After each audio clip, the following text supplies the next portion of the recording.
Almost every piece of health advice you have received since your 50s has repeated the same 4 words: drink more water, 8 glasses a day, carry the bottle, sip constantly. And for many people over 70, that advice, followed too literally, is quietly working against the very body it was meant to protect. Here is the short version, and I am giving it to you up front because you deserve the answer before the explanation. After about age 70, the aging kidney loses much of its ability to fine-tune water. It struggles to hold water when you need it, and it struggles to unload water when you have too much. So plain water, poured in by the glassful on an empty stomach, often runs straight through you, or worse, it dilutes the one number in your blood that keeps your brain working properly. That number is sodium.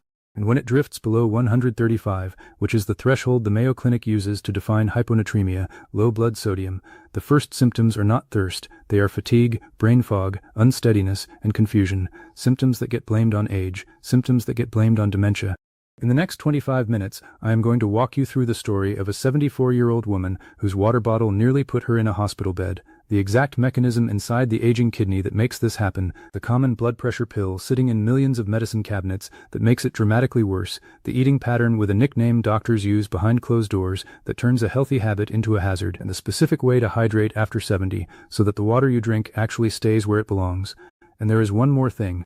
There is a finding from a 2019 study that suggests this kidney decline may not be as inevitable as we thought, and I will get to that near the end, because it changes how you should think about all of this. Here is exactly what this video will give you. First, the plain language mechanism, why a 70-year-old kidney handles a glass of water completely differently than a 30-year-old kidney, including the hormone that gets more aggressive with age while your thirst gets quieter. Second, 3 warning signs of water that is diluting you instead of hydrating you, signs most people mistake for normal aging. Third, the medication check, one specific class of blood pressure pill that, according to research in a clinical endocrinology journal, makes low sodium far more likely in older adults, and what to ask your doctor about it. Fourth, the right way to take in fluid after 70, when to drink, what to pair it with, and why a glass of water with a meal behaves differently in your body than a glass of water alone at 10 in the morning.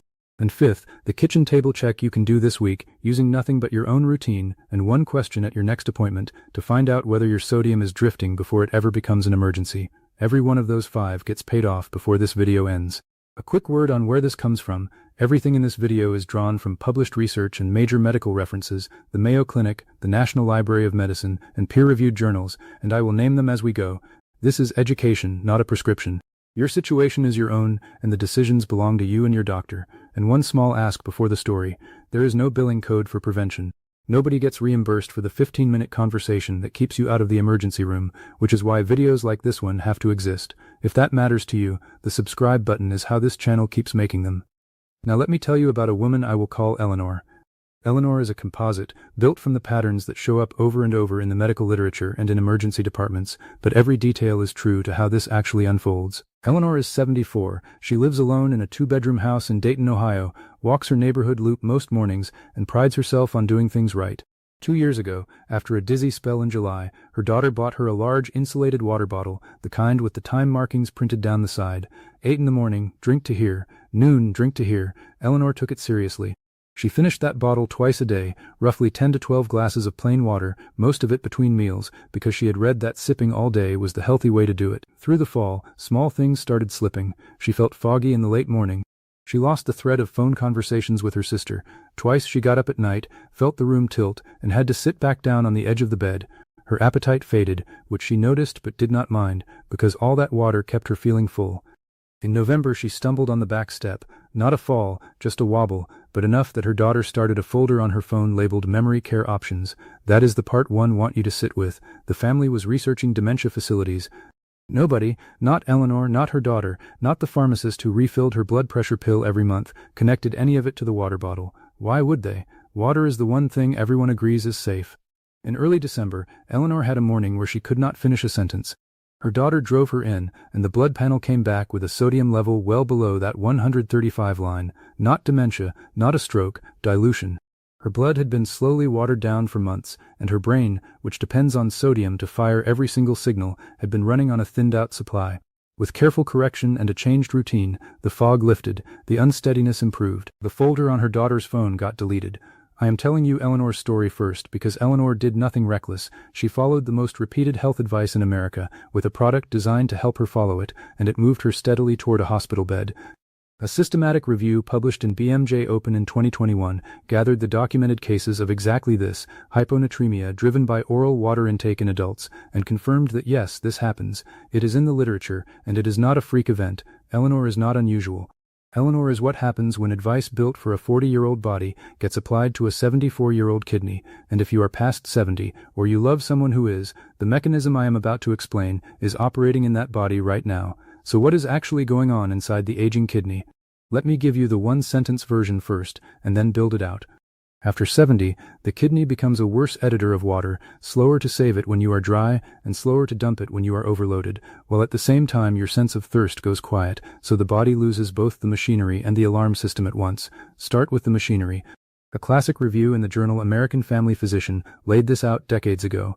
As we age, blood flow through the kidneys decreases, the filtration rate declines, and critically, the kidney's ability to concentrate urine falls off. Concentrating urine is how your body saves water overnight. It packs the waste into less fluid, so you do not dehydrate while you sleep. An older kidney does that job less well, which, by the way, is one reason so many people over 70 are up at 2 in the morning walking to the bathroom. That same review makes the point that matters most for our story.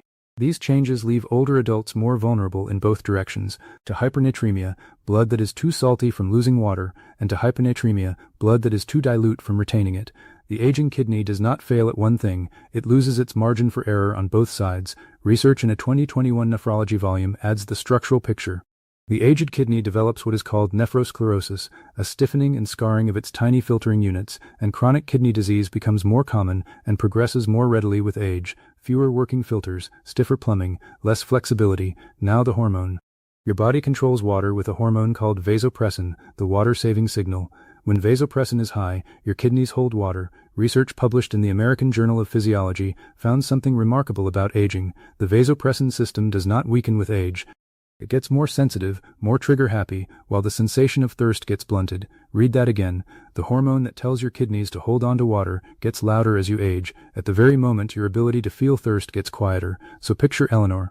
She drinks 12 glasses of plain water a day. Her aging kidneys are slow at excreting the excess to begin with, and her water-saving hormone is oversensitive, ready to clamp down and retain fluid at the slightest provocation. The water comes in faster than her system can edit it out.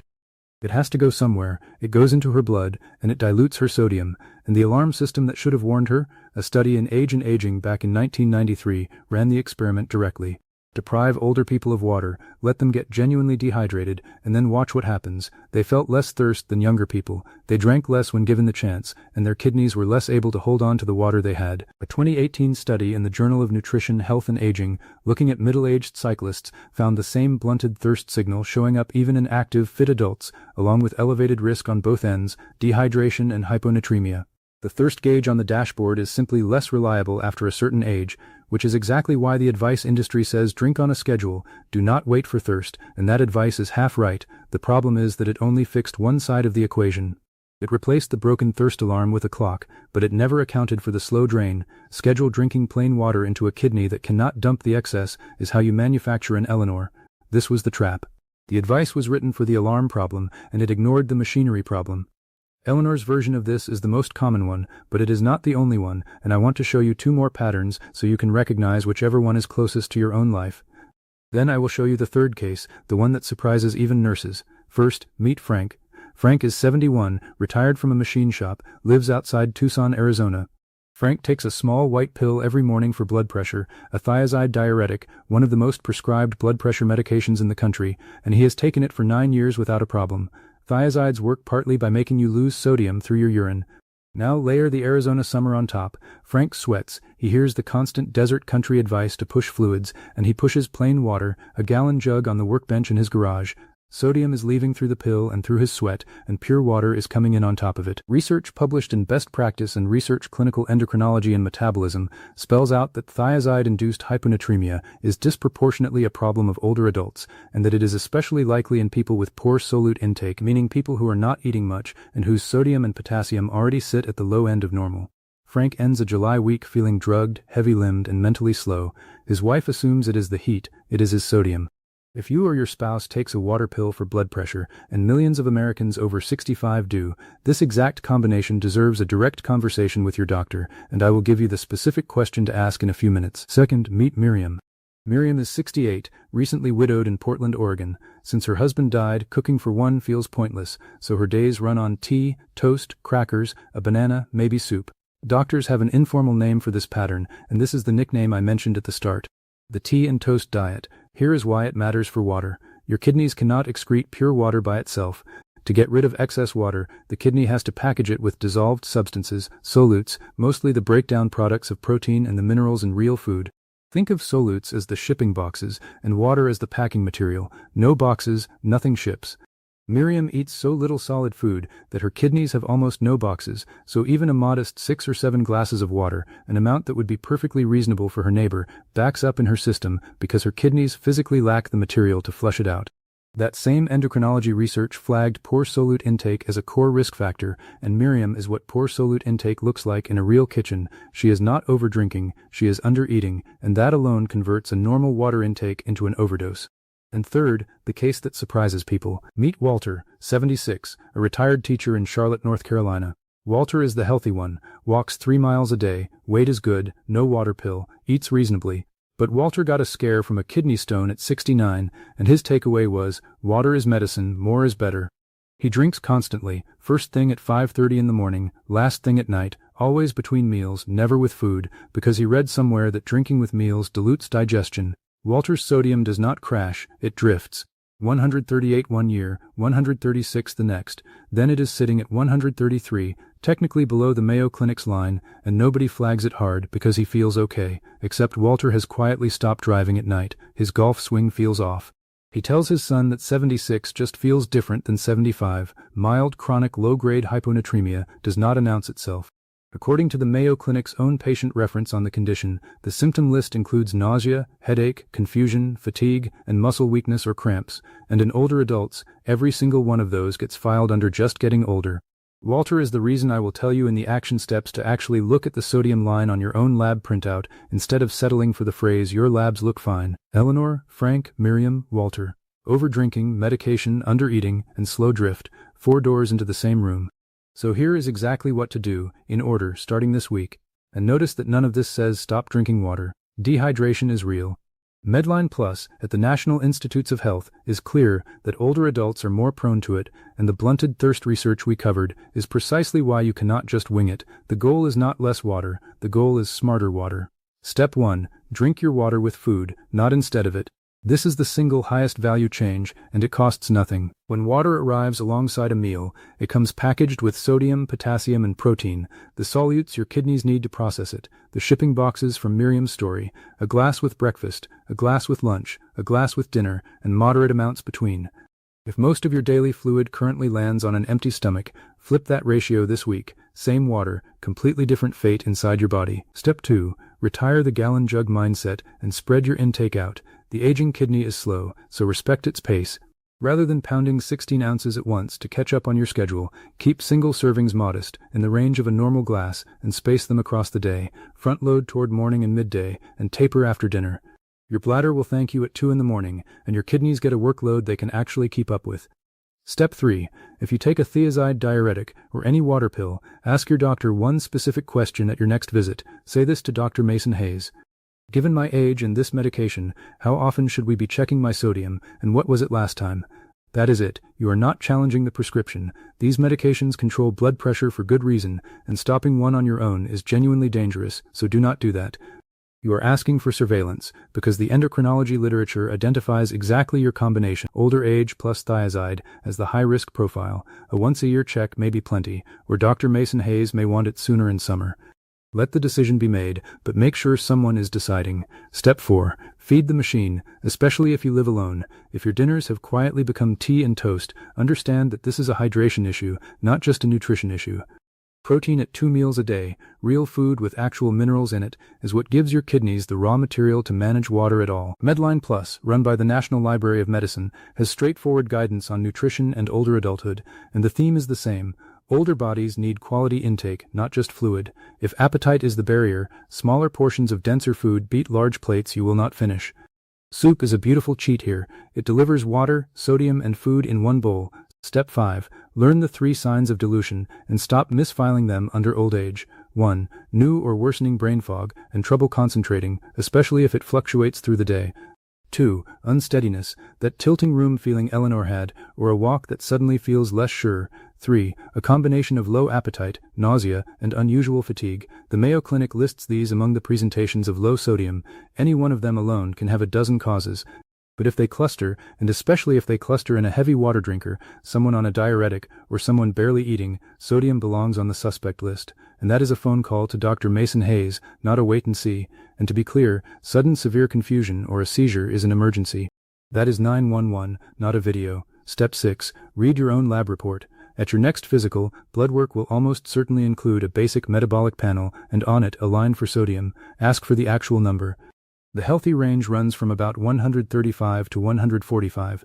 If yours sits at 134, 35, 36, you are not in crisis, but you are on the low bank of the river, and everything in this video applies to you double. Write the number down and compare it year to year. A slow drift downward across 3 years is Walter's story, and it is visible in plain sight to anyone who bothers to look at the trend. When you see Dr. Mason Hayes, ask for that single number and keep your own record of it. Before I close, here is the finding I promised at the beginning, and it is the most hopeful thing in this entire video.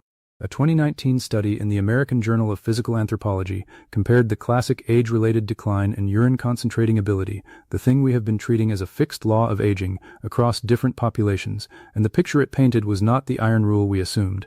The decline that looks inevitable in one group of older adults did not show up the same way everywhere, which strongly suggests that a meaningful part of what we call aging of the kidney is actually the accumulated effect of lifelong habits, diet, activity, and the steady patterns of how we eat and drink, rather than the calendar alone. In other words, some of that lost margin may be defendable, not reversible overnight, and not a promise, but not a sentence either, which is exactly why the 6 steps matter.